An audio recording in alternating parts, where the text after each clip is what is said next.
ابن جریج نے خبر دی، انہوں نے کہا کہ میں نے ابن ابی ملیکہ سے سنا، وہ عبداللہ بن عمر رضی اللہ عنہ کے غلام نافع سے خبر دیتے تھے کہ جو بھی کھجور کا درخت پیوند لگانے کے بعد بیچا جائے اور بیچتے وقت پھلوں کا کوئی ذکر نہ ہوا ہو تو پھل اسی کے ہوں گے جس نے پیوند لگایا ہے۔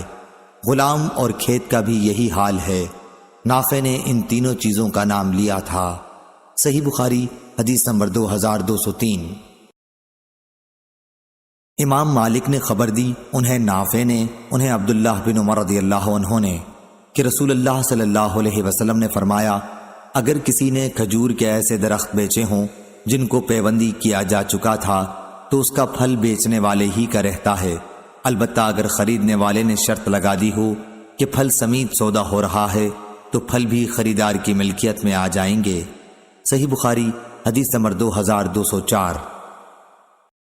لیث نے بیان کیا، ان سے نافع نے، ان سے عبداللہ بن عمر رضی اللہ عنہ نے بیان کیا کہ نبی کریم صلی اللہ علیہ وسلم نے مزابنہ سے منع فرمایا، یعنی باغ کے پھلوں کو اگر وہ کھجور ہیں تو ٹوٹی ہوئی کھجور کے بدلے ناپ کر بیچا جائے، اور اگر انگور ہیں تو اسے خشک انگور کے بدلے ناپ کر بیچا جائے، اور اگر وہ کھیتی ہے تو ناپ کر غلے کے بدلے بیچا جائے۔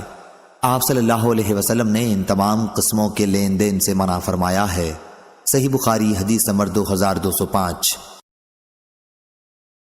لیث نے بیان کیا، ان سے نافع نے اور ان سے عبداللہ بن عمر رضی اللہ عنہ نے، کہ نبی کریم صلی اللہ علیہ وسلم نے فرمایا، جس شخص نے بھی کسی کھجور کے درخت کو پیوندی بنایا پھر اس درخت ہی کو بیچ دیا تو اس موسم کا پھل اسی کا ہوگا جس نے پیوندی کیا ہے، لیکن اگر خریدار نے پھلوں کی بھی شرط لگا دی ہے تو یہ امر دیگر ہے۔ صحیح بخاری حدیث نمبر 2206۔ عمر بن یونس نے بیان کیا، انہوں نے کہا کہ مجھ سے میرے باپ نے بیان کیا، انہوں نے کہا کہ مجھ سے اسحاق بن ابی طلحہ انصاری نے بیان کیا، اور ان سے انس بن مالک رضی اللہ عنہ نے بیان کیا کہ نبی کریم صلی اللہ علیہ وسلم نے محاقلہ، مخاذرہ، ملامسہ، منابزہ اور مزابنہ سے منع فرمایا ہے۔ صحیح بخاری حدیث نمبر 2207۔ اسماعیل بن جعفر نے بیان کیا، ان سے حمید نے اور ان سے انس رضی اللہ عنہ نے، کہ نبی کریم صلی اللہ علیہ وسلم نے درخت کی کھجور کو زہوہ سے پہلے ٹوٹی ہوئی کھجور کے بدلے بیچنے سے منع فرمایا۔ ہم نے پوچھا کہ زہوہ کیا ہے؟ انہوں نے فرمایا کہ وہ پک کے سرخ ہو جائے یا زرد ہو جائے۔ تم ہی بتاؤ کہ اگر اللہ کے حکم سے پھل نہ آ سکا تو تم کس چیز کے بدلے اپنے بھائی خریدار کا مال اپنے لیے حلال کرو گے؟ صحیح بخاری حدیث نمبر 2208۔ ابو ایوانہ نے بیان کیا، ان سے ابو بشر نے، ان سے مجاہد نے اور ان سے عبداللہ بن عمر رضی اللہ عنہ نے، کہ میں رسول کریم صلی اللہ علیہ وسلم کی خدمت میں حاضر تھا۔ آپ صلی اللہ علیہ وسلم کھجور کا گابھا کھا رہے تھے۔ اسی وقت میں آپ نے فرمایا کہ درختوں میں ایک درخت مرد مومن کی مثال ہے۔ میرے دل میں آیا کہ کہوں کہ یہ کھجور کا درخت ہے، لیکن حاضرین میں ہی سب سے چھوٹی عمر کا تھا، اس لیے بطور ادب میں چپ رہا۔ پھر آپ صلی اللہ علیہ وسلم نے خود ہی فرمایا کہ وہ کھجور کا درخت ہے۔ صحیح بخاری حدیث نمبر 2209۔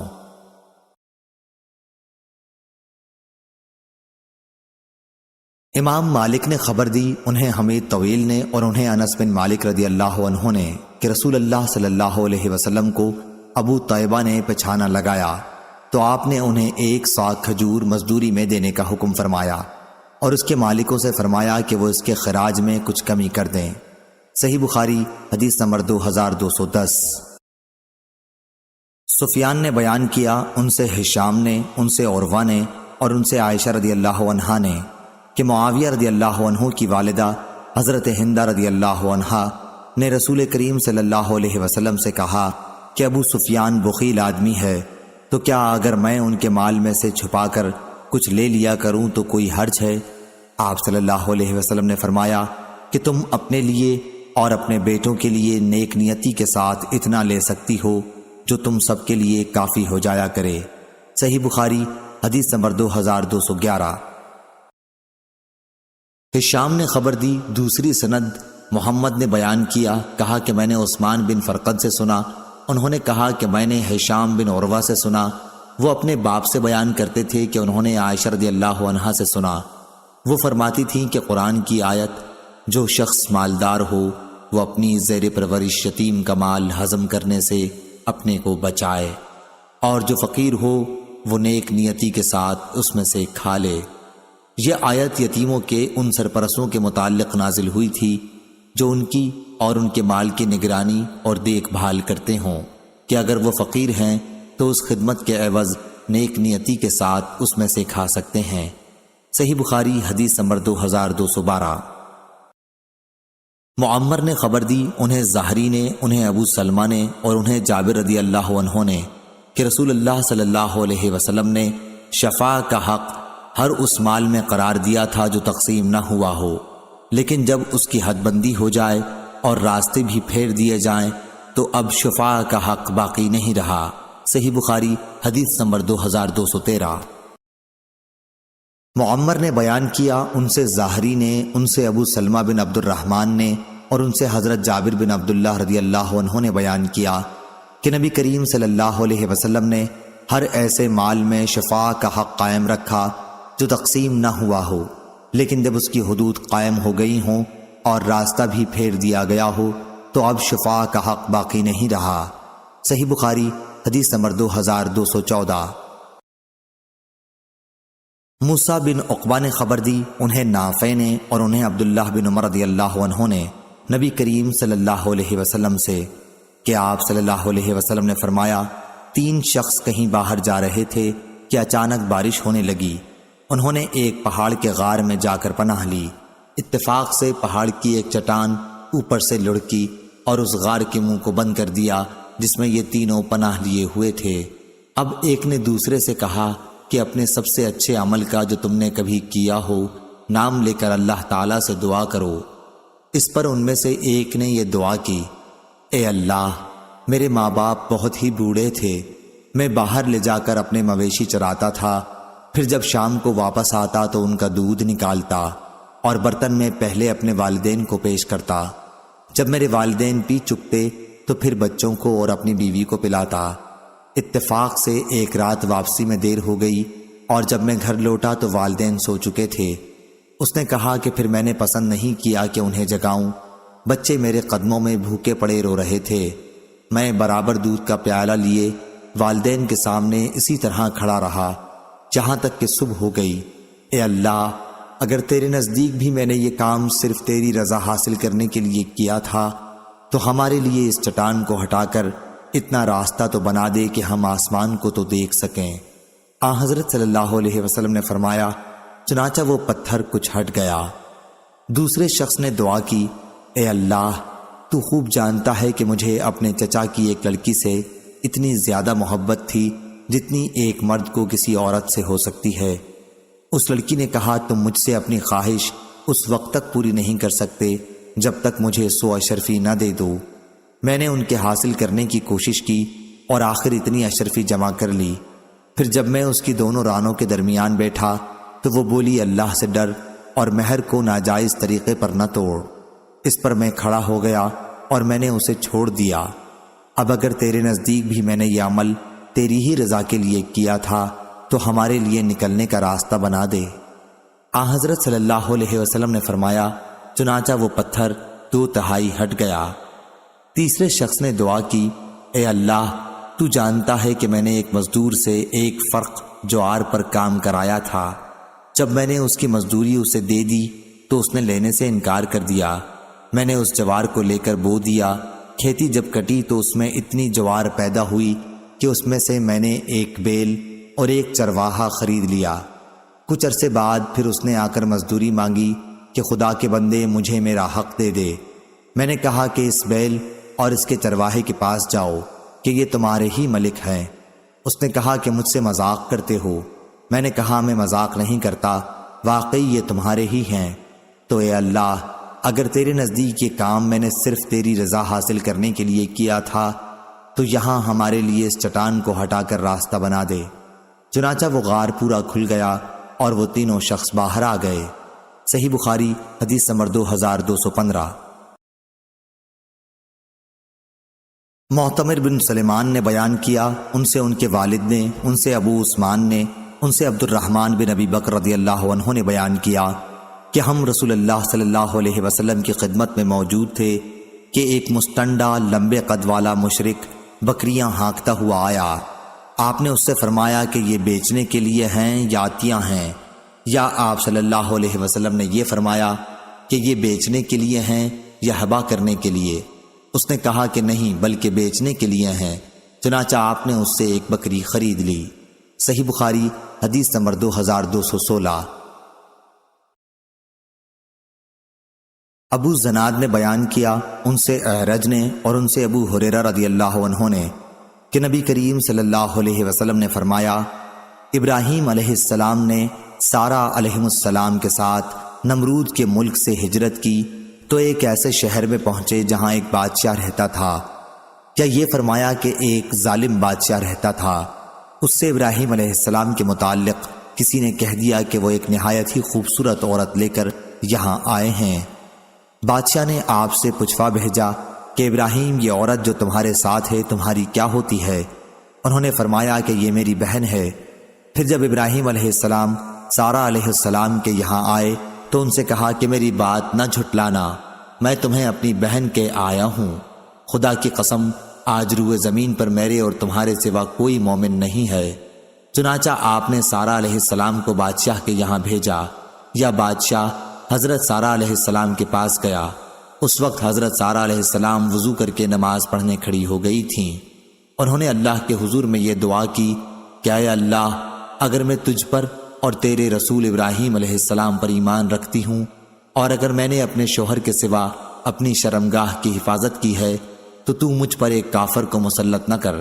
اتنے میں وہ بادشاہ تھرایا اور اس کا پاؤں زمین میں دھس گیا۔ اعرج نے کہا کہ ابو سلمہ بن عبد الرحمن نے بیان کیا، ان سے ابو ہریرہ رضی اللہ عنہ نے بیان کیا کہ حضرت سارہ علیہ السلام نے اللہ کے حضور میں دعا کی کہ اے اللہ، اگر یہ مر گیا تو لوگ کہیں گے کہ اسی نے مارا ہے۔ چنانچہ وہ پھر چھوٹ گیا اور حضرت سارہ علیہ السلام کی طرف بڑھا۔ حضرت سارہ علیہ السلام وضو کر کے پھر نماز پڑھنے لگی تھیں اور یہ دعا کرتی جاتی تھیں، اے اللہ، اگر میں تجھ پر اور تیرے رسول پر ایمان رکھتی ہوں اور اپنے شوہر حضرت ابراہیم علیہ السلام کے سوا اور ہر موقع پر میں نے اپنی شرمگاہ کی حفاظت کی ہے تو تو مجھ پر اس کافر کو مسلط نہ کر۔ چنانچہ وہ پھر تھرایا، کانپا اور اس کے پاؤں زمین میں دھس گئے۔ عبد الرحمن نے بیان کیا کہ ابو سلمہ نے بیان کیا ابو ہریرہ رضی اللہ عنہ سے کہ حضرت سارہ علیہ السلام نے پھر وہی دعا کی کہ اے اللہ، اگر یہ مر گیا تو لوگ کہیں گے کہ اسی نے مارا ہے۔ اب دوسری مرتبہ یا تیسری مرتبہ بھی وہ بادشاہ چھوڑ دیا گیا۔ آخر وہ کہنے لگا کہ تم لوگوں نے میرے یہاں ایک شیطان بھیج دیا، اسے ابراہیم علیہ السلام کے پاس لے جاؤ اور انہیں آجر حضرت ہاجرہ بھی دے دو۔ پھر حضرت سارہ علیہ السلام ابراہیم علیہ السلام کے پاس آئیں اور ان سے کہا کہ دیکھتے نہیں اللہ نے کافر کو کس طرح ذلیل کیا اور ساتھ میں ایک لڑکی بھی دلوا دی۔ صحیح بخاری حدیث نمبر 2217۔ لیث نے بیان کیا، ان سے ابن شہاب نے، ان سے عروہ نے، ان سے عائشہ رضی اللہ عنہا نے بیان کیا کہ سعد بن ابی وقاص رضی اللہ عنہ اور عبد بن زمع رضی اللہ عنہ کا ایک بچے کے بارے میں جھگڑا ہوا۔ سعد رضی اللہ عنہ نے کہا کہ یا رسول اللہ صلی اللہ علیہ وسلم، یہ میرے بھائی عتبہ بن ابی وقاص کا بیٹا ہے، اس نے وصیت کی تھی کہ یہ اب اس کا بیٹا ہے، آپ خود میرے بھائی سے اس کی مشابہت دیکھ لیں۔ لیکن عبد بن زمع رضی اللہ عنہ نے کہا کہ یا رسول اللہ صلی اللہ علیہ وسلم، یہ تو میرا بھائی ہے، میرے باپ کے بستر پر پیدا ہوا ہے اور اس کی باندی کے پیٹ کا ہے۔ حضرت صلی اللہ علیہ وسلم نے بچے کی صورت دیکھی تو صاف عتبہ سے ملتی تھی، لیکن آپ نے یہی فرمایا کہ اے عبد، یہ بچہ تیرے ہی ساتھ رہے گا، کیونکہ بچہ فراش کے تابع ہوتا ہے اور زانی کے حصے میں صرف پتھر ہے۔ اور اے سودا بنت زمع رضی اللہ عنہا، اس لڑکے سے تو پردہ کیا کر۔ چنانچہ سودا رضی اللہ عنہا نے پھر اسے کبھی نہیں دیکھا۔ صحیح بخاری حدیث نمبر 2218۔ عبد الرحمن بن عوف رضی اللہ عنہ نے صہیب رضی اللہ عنہ سے کہا، اللہ سے ڈر اور اپنے باپ کے سوا کسی اور کا بیٹا نہ بن۔ صہیب رضی اللہ عنہ نے کہا کہ اگر مجھے اتنی دولت بھی مل جائے تو بھی میں یہ کہنا پسند نہیں کرتا، مگر واقعہ یہ ہے کہ میں تو بچپن ہی میں چرا لیا گیا تھا۔ صحیح بخاری حدیث نمبر 2219۔ حکیم بن حزام رضی اللہ عنہ نے خبر دی کہ انہوں نے پوچھا، یا رسول اللہ صلی اللہ علیہ وسلم، ان نیک کاموں کے متعلق آپ کا کیا حکم ہے جنہیں میں جاہلیت کے زمانے میں صلہ رحمی، غلام آزاد کرنے اور صدقہ دینے کے سلسلے میں کیا کرتا تھا؟ کیا ان اعمال کا بھی مجھے ثواب ملے گا؟ حضرت حکیم بن حزام رضی اللہ عنہ فرماتے ہیں کہ رسول اللہ صلی اللہ علیہ وسلم نے فرمایا، جتنی نیکیاں تم پہلے کر چکے ہو ان سب کے ساتھ اسلام لائے ہو۔ صحیح بخاری حدیث نمبر 2220۔ عبید اللہ بن عبداللہ نے خبر دی اور انہیں عبداللہ بن عباس رضی اللہ عنہ نے خبر دی کہ رسول اللہ صلی اللہ علیہ وسلم کا گزر ایک مردہ بکری پر ہوا۔ آپ نے فرمایا کہ اس کے چمڑے سے تم لوگوں نے کیوں نہیں فائدہ اٹھایا؟ صحابہ رضی اللہ عنہم نے عرض کیا کہ وہ تو مردار ہے۔ آپ نے فرمایا کہ مردار کا صرف کھانا منع ہے۔ صحیح بخاری حدیث نمبر 2221۔ لیث نے بیان کیا، ان سے ابن شہاب نے، ان سے ابن مسیب نے، اور انہوں نے ابو ہریرہ رضی اللہ عنہ کو یہ فرماتے سنا کہ رسول اللہ صلی اللہ علیہ وسلم نے فرمایا، اس ذات کی قسم جس کے ہاتھ میں میری جان ہے، وہ زمانہ آنے والا ہے جب ابن مریم عیسیٰ علیہ السلام تم میں ایک عادل اور منصف حاکم کی حیثیت سے اتریں گے۔ وہ صلیب کو توڑ ڈالیں گے، سوروں کو مار ڈالیں گے اور جزیہ کو ختم کر دیں گے۔ اس وقت مال کی اتنی زیادتی ہوگی کہ کوئی لینے والا نہ رہے گا۔ صحیح بخاری حدیث نمبر 2222۔ طاؤس نے خبر دی، انہوں نے ابن عباس رضی اللہ عنہ سے سنا، آپ فرماتے تھے کہ عمر رضی اللہ عنہ کو معلوم ہوا کہ فلاں شخص نے شراب فروخت کی ہے، تو آپ نے فرمایا کہ اسے اللہ تعالیٰ تباہ و برباد کر دے۔ کیا اسے معلوم نہیں کہ رسول اللہ صلی اللہ علیہ وسلم نے فرمایا تھا، اللہ تعالیٰ یہود کو برباد کرے کہ چربی ان پر حرام کی گئی تھی، لیکن ان لوگوں نے اسے پگھلا کر فروخت کیا۔ صحیح بخاری حدیث نمبر 2223۔ یونس نے خبر دی، انہیں ابن شہاب نے، کہ میں نے سعید بن مسیب سے سنا، انہوں نے ابو ہریرہ رضی اللہ عنہ سے، کہ رسول اللہ صلی اللہ علیہ وسلم نے فرمایا، اللہ یہودیوں کو تباہ کرے، ظالموں پر چربی حرام کر دی گئی تھی لیکن انہوں نے اسے بیچ کر اس کی قیمت کھائی۔ صحیح بخاری حدیث نمبر 2224۔ عوف بن ابی حمید نے خبر دی، انہیں سعید بن ابی حسن نے کہا کہ میں ابن عباس رضی اللہ عنہ کی خدمت میں حاضر تھا کہ ایک شخص ان کے پاس آیا اور کہا کہ اے ابو عباس، میں ان لوگوں میں سے ہوں جن کی روزی اپنے ہاتھ کی صنعت پر موقوف ہے اور میں یہ مورتیں بناتا ہوں۔ ابن عباس رضی اللہ عنہ نے اس پر فرمایا کہ میں تمہیں صرف وہی بات بتلاؤں گا جو میں نے رسول اللہ صلی اللہ علیہ وسلم سے سنی ہے۔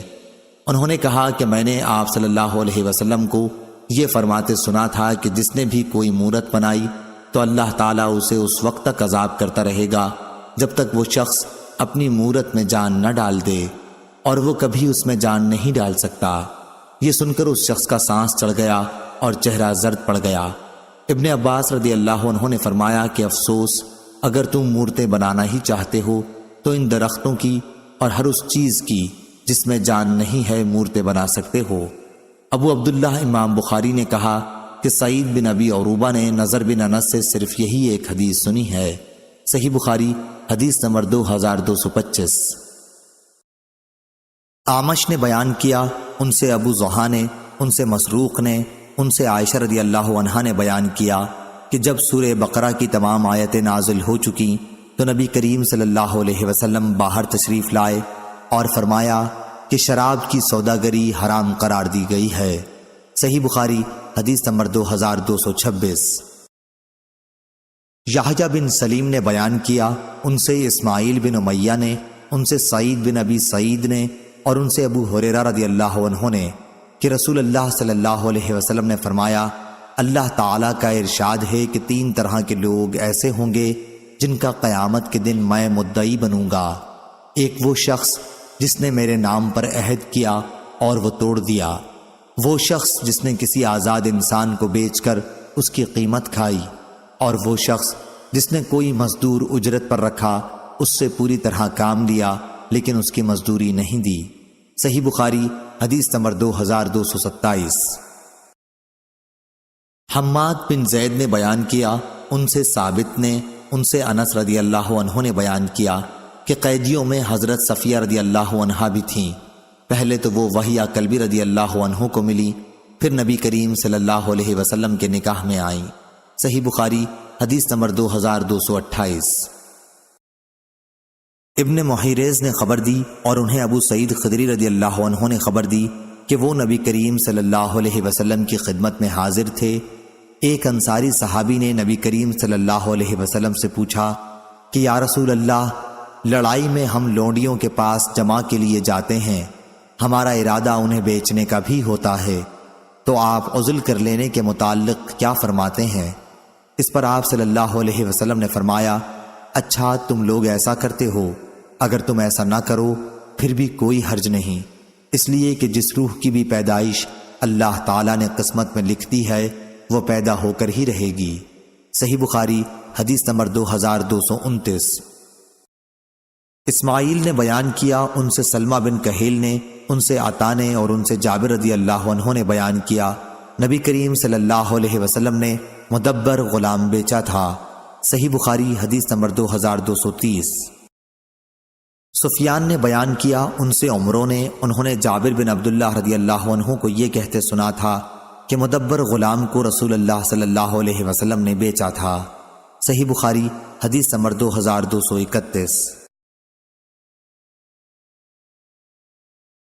لیث نے خبر دی، انہیں سعید نے، انہیں ان کے والد نے اور ان سے ابو ہریرہ رضی اللہ عنہ نے بیان کیا کہ رسول اللہ صلی اللہ علیہ وسلم سے میں نے خود سنا ہے کہ جب کوئی باندی زنا کرائے اور وہ ثابت ہو جائے تو اس پر حد زنا جاری کی جائے، البتہ اسے لعنت ملامت نہ کی جائے۔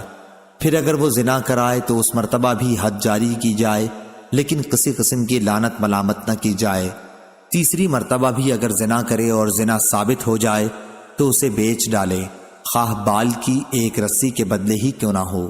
صحیح بخاری حدیث نمبر 2234۔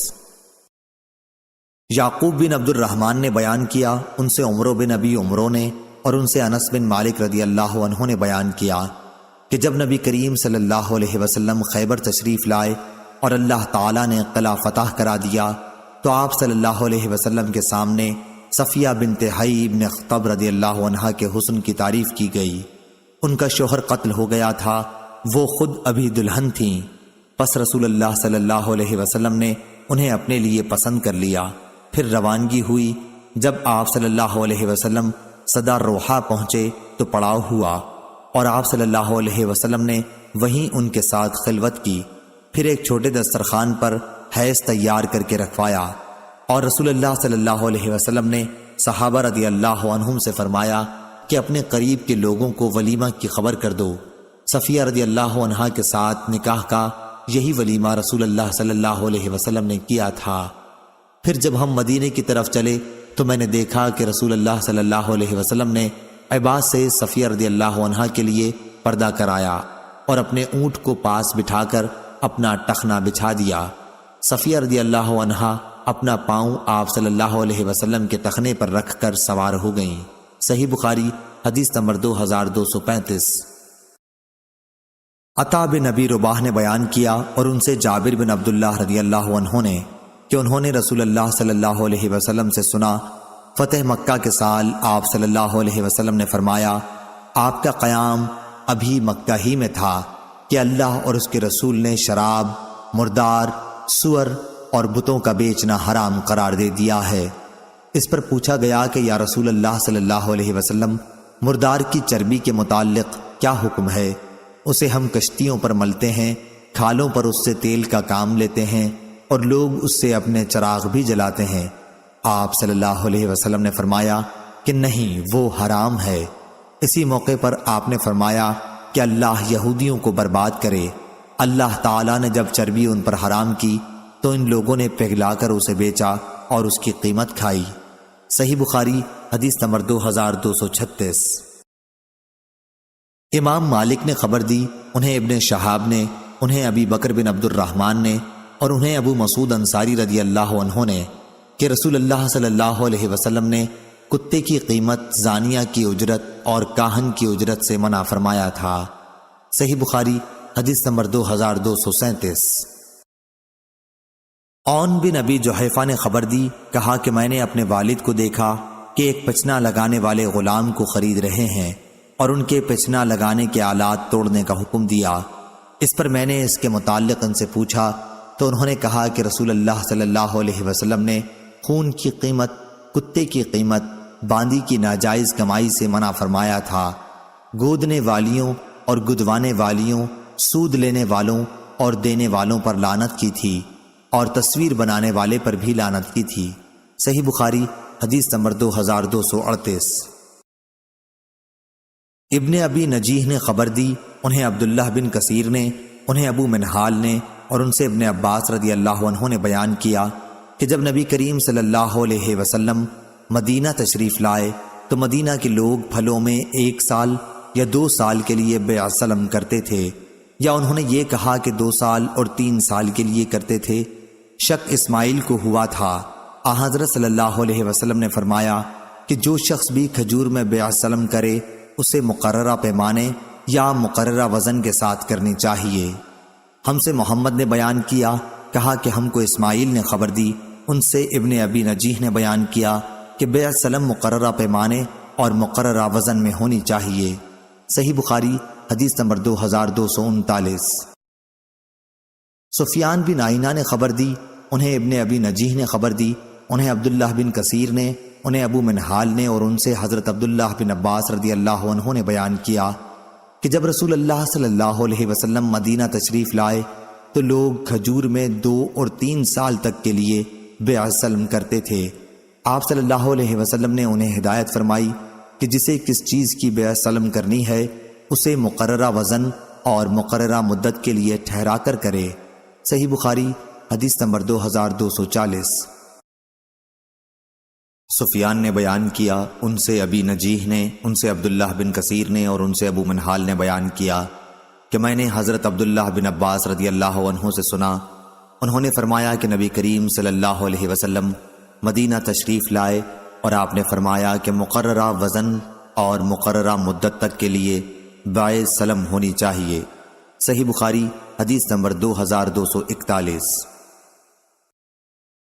عمروں نے خبر دی، انہوں نے کہا کہ میں نے ابو البختری طائی سے سنا، انہوں نے کہا کہ میں نے ابن عباس رضی اللہ عنہ سے کھجور کے درخت میں بیع سلم کے متعلق پوچھا تو آپ نے فرمایا کہ درخت پر پھل کو بیچنے سے حضرت صلی اللہ علیہ وسلم نے اس وقت تک کے لیے منع فرمایا تھا جب تک وہ کھانے کے قابل نہ ہو جائے یا اس کا وزن نہ کیا جا سکے۔ ایک شخص نے پوچھا کہ کیا چیز وزن کی جائے گی؟ اس پر ابن عباس رضی اللہ عنہ کے قریب ہی بیٹھے ہوئے ایک شخص نے کہا کہ مطلب یہ ہے کہ اندازہ کرنے کے قابل ہو جائے۔ اور معاذ نے بیان کیا، ان سے شعبہ نے بیان کیا، ان سے عمروں نے کہ ابو البختری نے کہا کہ میں نے ابن عباس رضی اللہ عنہ سے سنا کہ نبی کریم صلی اللہ علیہ وسلم نے منع کیا تھا، پھر یہی حدیث کو بیان کیا۔ صحیح بخاری حدیث نمبر 2246۔ اعمش نے بیان کیا، ان سے ابراہیم نے، ان سے اسود نے بیان کیا، ان سے ام المومنین حضرت عائشہ صدیقہ رضی اللہ عنہا نے بیان کیا کہ رسول اللہ صلی اللہ علیہ وسلم نے ایک یہودی سے ادھار غلہ خریدا اور اپنی لوہے کی زرہ اس کے پاس گروی رکھی۔ صحیح بخاری حدیث نمبر 2251۔ اعمش نے بیان کیا، انہوں نے کہا کہ ہم نے ابراہیم نخعی کے سامنے بیع سلم میں گروی رکھنے کا ذکر کیا تو انہوں نے کہا ہم سے اسود نے بیان کیا اور ان سے عائشہ رضی اللہ عنہا نے بیان کیا کہ نبی کریم صلی اللہ علیہ وسلم نے ایک یہودی سے ایک مقررہ مدت کے لیے غلہ خریدا اور اس کے پاس اپنی لوہے کی زرہ گروی رکھ دی تھی۔ صحیح بخاری حدیث نمبر 2252۔ سفیان بن عیینہ نے بیان کیا، ان سے ابن ابی نجیح نے، ان سے عبداللہ بن کثیر نے، ان سے ابو المنہال نے اور ان سے حضرت عبداللہ بن عباس رضی اللہ عنہ نے بیان کیا کہ جب نبی کریم صلی اللہ علیہ وسلم مدینہ تشریف لائے تو لوگ پھلوں میں 2 اور 3 سال تک کے لیے بیع سلم کیا کرتے تھے۔ آپ صلی اللہ علیہ وسلم نے انہیں ہدایت کی کہ پھلوں میں بیع سلم مقررہ پیمانے اور مقررہ مدت کے لیے کیا کرو۔ اور عبداللہ بن ولید نے کہا ہم سے سفیان بن عیینہ نے کہا ان سے ابن ابی نجیح نے بیان کیا۔ اس روایت میں یوں ہے کہ پیمانے اور وزن کی تعین کے ساتھ بیع سلم ہونی چاہیے۔ صحیح بخاری حدیث نمبر 2253۔ عبداللہ رضی اللہ عنہ نے بیان کیا کہ لوگ اونٹ وغیرہ حمل ہونے کی مدت تک کے لیے بیچتے تھے۔ نبی کریم صلی اللہ علیہ وسلم نے اس سے منع فرمایا۔ نافع نے حبل الجبلہ کی تفسیر یہ کی، یہاں تک کہ اونٹنی کے پیٹ میں جو کچھ ہے وہ اسے جن لے۔ صحیح بخاری حدیث نمبر 2256۔ جابر بن عبداللہ رضی اللہ عنہ نے بیان کیا کہ رسول اللہ صلی اللہ علیہ وسلم نے ہر اس چیز میں شفعہ کا حق دیا تھا جو ابھی تقسیم نہ ہوئی ہو، لیکن جب حدود مقرر ہو گئیں اور راستے بدل دیے گئے تو پھر حق شفعہ باقی نہیں رہتا۔ صحیح بخاری حدیث نمبر 2257۔ ابراہیم بن میسرہ نے خبر دی، انہیں عمرو بن شرید نے کہا کہ میں نے سعد بن ابی وقاص رضی اللہ عنہ کے پاس کھڑا تھا کہ مسعود بن مخرمہ رضی اللہ عنہ تشریف لائے اور اپنا ہاتھ میرے شانے پر رکھا۔ اتنے میں نبی کریم صلی اللہ علیہ وسلم کے غلام ابو رافع رضی اللہ عنہ بھی آ گئے اور فرمایا کہ اے سعد، تمہارے قبیلے میں جو میرے 2 گھر ہیں انہیں تم خرید لو۔ سعد رضی اللہ عنہ بولے کہ بخدا میں تو انہیں نہیں خریدوں گا۔ اس پر مسعود رضی اللہ عنہ نے فرمایا کہ نہیں جی، تمہیں خریدنا ہوگا۔ سعد رضی اللہ عنہ نے فرمایا کہ پھر میں 4000 سے زیادہ نہیں دے سکتا، اور وہ بھی قسط وار۔ ابو رافع رضی اللہ عنہ نے فرمایا کہ مجھے 500 دینار ان کے مل رہے ہیں۔ اگر میں نے رسول اللہ صلی اللہ علیہ وسلم کی زبان سے یہ نہ سنا ہوتا کہ پڑوسی اپنے پڑوس کا زیادہ حقدار ہے تو میں ان گھروں کو 4000 پر تمہیں ہرگز نہ دیتا، جبکہ مجھے 500 دینار ان کے مل رہے ہیں۔ چنانچہ وہ دونوں گھر ابو رافع رضی اللہ عنہ نے سعد رضی اللہ عنہ کو دے دیے۔ صحیح بخاری حدیث نمبر 2258۔ ابو عمران نے بیان کیا، کہا کہ میں نے طلحہ بن عبداللہ سے سنا اور ان سے عائشہ رضی اللہ عنہا نے بیان کیا کہ میں نے پوچھا یا رسول اللہ صلی اللہ علیہ وسلم، میرے 2 پڑوسی ہیں، میں ان دونوں میں سے کس کے پاس ہدیہ بھیجوں؟ آپ صلی اللہ علیہ وسلم نے فرمایا کہ جس کا دروازہ تجھ سے زیادہ قریب ہو۔ صحیح بخاری حدیث نمبر 2259۔ ابو بردہ عامر نے خبر دی اور انہیں ان کے باپ ابو موسیٰ اشعری رضی اللہ عنہ نے کہ رسول اللہ صلی اللہ علیہ وسلم نے فرمایا، امانت دار خزانچی جو اس کو حکم دیا جائے اس کے مطابق دل کی فراخی کے ساتھ صدقہ ادا کر دے، وہ بھی ایک صدقہ کرنے والوں ہی میں سے ہے۔ صحیح بخاری حدیث نمبر 2260۔ ابو بردہ نے بیان کیا اور ان سے ابو موسیٰ اشعری رضی اللہ عنہ نے کہ میں رسول کریم صلی اللہ علیہ وسلم کی خدمت میں آیا، میرے ساتھ میرے قبیلے اشعر کے 2 مرد اور بھی تھے۔ میں نے کہا کہ مجھے نہیں معلوم کہ یہ دونوں صاحبان حاکم بننے کے طلبگار ہیں۔ اس پر آپ نے فرمایا کہ جو شخص حاکم بننے کا خود خواہش مند ہو اسے ہم ہرگز حاکم نہیں بنائیں گے۔ یہاں راوی کو شک ہے کہ آن حضرت صلی اللہ علیہ وسلم نے لفظ لن یا لفظ لا استعمال فرمایا۔ صحیح بخاری حدیث نمبر 2261۔ عمرو بن یحییٰ نے بیان کیا، ان سے ان کے دادا سعید بن عمرو نے اور ان سے ابو ہریرہ رضی اللہ عنہ نے کہ نبی کریم صلی اللہ علیہ وسلم نے فرمایا، اللہ تعالیٰ نے کوئی ایسا نبی نہیں بھیجا جس نے بکریاں نہ چرائی ہوں۔ اس پر آپ صلی اللہ علیہ وسلم کے صحابہ رضی اللہ عنہم نے پوچھا، کیا آپ صلی اللہ علیہ وسلم نے بھی بکریاں چرائی ہیں؟ فرمایا کہ ہاں، کبھی میں بھی مکے والوں کی بکریاں چند قیرات کی تنخواہ پر چرایا کرتا تھا۔ صحیح بخاری حدیث نمبر 2262۔ ہشام بن عروہ نے خبر دی، انہیں معمر نے، انہیں زہری نے، انہیں عروہ بن زبیر نے اور انہیں عائشہ رضی اللہ عنہا نے کہ نبی کریم صلی اللہ علیہ وسلم اور ابو بکر رضی اللہ عنہ نے ہجرت کرتے وقت بنو دیل کے ایک مرد کو نوکر رکھا جو بنو عبد بن عدی کے خاندان سے تھا، اور وہ بطور ماہر راہبر مزدوری پر رکھا تھا۔ حدیث میں لفظ خریت کے معنی راہبری میں ماہر کے ہیں۔ اس نے اپنا ہاتھ پانی وغیرہ میں ڈبو کر عاص بن وائل کے خاندان سے عہد کیا تھا، اور وہ کفار قریش ہی کے دین پر تھا، لیکن آن حضرت صلی اللہ علیہ وسلم اور ابو بکر رضی اللہ عنہ کو اس پر بھروسہ تھا، اس لیے اپنی سواریاں انہوں نے اسے دے دیں اور غار ثور پر 3 رات کے بعد اس سے ملنے کی تاکید کی تھی۔ وہ شخص 3 راتوں کے گزرتے ہی صبح کو دونوں حضرات کی سواریاں لے کر وہاں حاضر ہو گیا۔ اس کے بعد یہ حضرات وہاں سے عامر بن فہیرہ اور اس دیلی راہبر کو ساتھ لے کر چلے۔ یہ شخص ساحل کے کنارے سے آپ صلی اللہ علیہ وسلم کو لے کر چلا تھا۔ صحیح بخاری حدیث نمبر 2263۔ ابن شہاب نے بیان کیا کہ مجھے عروہ بن زبیر نے خبر دی اور ان سے نبی کریم صلی اللہ علیہ وسلم کی بیوی حضرت عائشہ رضی اللہ عنہا نے بیان کیا کہ رسول کریم صلی اللہ علیہ وسلم اور ابو بکر رضی اللہ عنہ نے بنو ویل کے ایک ماہر راہبر سے مزدوری طے کر لی تھی۔ وہ شخص کفار قریش کے دین پر تھا۔ ان دونوں حضرات نے اپنی دونوں اونٹنیاں اس کے حوالہ کر دی تھیں اور کہہ دیا تھا کہ وہ 3 راتوں کے بعد صبح سویرے ہی سواریوں کے ساتھ غار ثور پر آ جائے۔ صحیح بخاری حدیث نمبر 2264۔ عطا بن ابی رباح نے خبر دی، انہیں صفوان بن یعلی نے، ان کو یعلی بن امیہ رضی اللہ عنہ نے، انہوں نے کہا کہ میں نبی کریم صلی اللہ علیہ وسلم کے ساتھ جیش اسرا غزوہ تبوک میں گیا تھا۔ یہ میرے نزدیک میرا سب سے زیادہ قابل اعتماد نیک عمل تھا۔ میرے ساتھ ایک مزدور بھی تھا۔ وہ ایک شخص سے جھگڑا اور ان میں سے ایک نے دوسرے مقابل والے کی انگلی چبا ڈالی۔ دوسرے نے جو اپنا ہاتھ زور سے کھینچا تو اس کے آگے کے دانت بھی ساتھ ہی کھنچے چلے آئے اور گر گئے۔ اس پر وہ شخص اپنا مقدمہ لے کر نبی کریم صلی اللہ علیہ وسلم کی خدمت میں پہنچا۔ حضرت صلی اللہ علیہ وسلم نے اس کے دانت ٹوٹنے کا کوئی قصاص نہیں دلوایا، بلکہ فرمایا کہ کیا وہ اپنی انگلی تمہارے منہ میں چبانے کے لیے چھوڑ دیتا؟ راوی نے کہا کہ میں خیال کرتا ہوں کہ آپ صلی اللہ علیہ وسلم نے یوں ہی فرمایا جس طرح اونٹ چبا لیا کرتا ہے۔ صحیح بخاری حدیث نمبر 2265۔ عبداللہ بن ابی ملیکہ نے بیان کیا اور ان سے ان کے دادا نے بالکل اسی طرح کا واقعہ بیان کیا کہ ایک شخص نے ایک دوسرے شخص کا ہاتھ کاٹ کھایا۔ دوسرے نے اپنا ہاتھ کھینچا تو اس کاٹنے والے کا دانت ٹوٹ گیا اور ابو بکر رضی اللہ عنہ نے اس کا کوئی قصاص نہیں دلوایا۔ صحیح بخاری حدیث نمبر 2266۔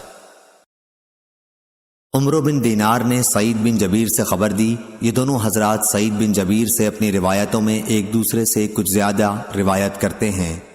ابن جریج نے کہا میں نے یہ حدیث اوروں سے بھی سنی ہے، وہ بھی سعید بن جبیر سے نقل کرتے تھے کہ مجھ سے ابن عباس رضی اللہ عنہ نے کہا اور ان سے ابی بن کعب رضی اللہ عنہ نے کہا، انہوں نے کہا کہ مجھ سے رسول اللہ صلی اللہ علیہ وسلم نے ارشاد فرمایا کہ پھر وہ دونوں موسیٰ اور خضر علیہ السلام چلے تو انہیں ایک گاؤں میں ایک دیوار ملی جو گرنے ہی والی تھی۔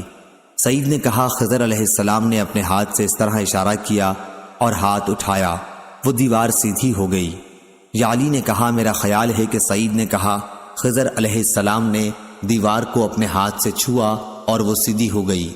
تب موسیٰ علیہ السلام بولے کہ اگر آپ چاہتے تو اس کام کی مزدوری لے سکتے تھے۔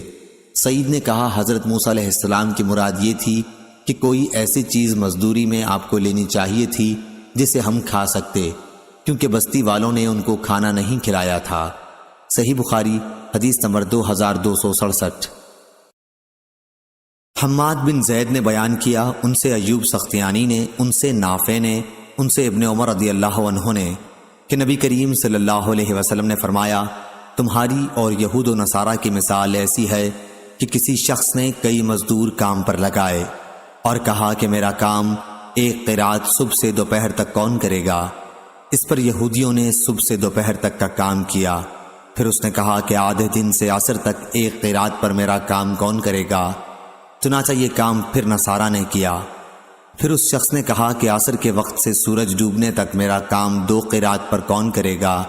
اور تم امت محمدیہ ہی وہ لوگ ہو جن کو یہ درجہ حاصل ہوا۔ اس پر یہود و نصارہ نے برا مانا اور وہ کہنے لگے کہ کام تو ہم زیادہ کریں اور مزدوری ہمیں کم ملے۔ پھر اس شخص نے کہا کہ اچھا یہ بتاؤ کیا تمہارا حق تمہیں پورا نہیں ملا؟ سب نے کہا کہ ہمیں تو ہمارا حق پورا مل گیا۔ اس شخص نے کہا کہ پھر یہ میرا فضل ہے، میں جسے چاہوں زیادہ دوں۔ صحیح بخاری حدیث نمبر 2268۔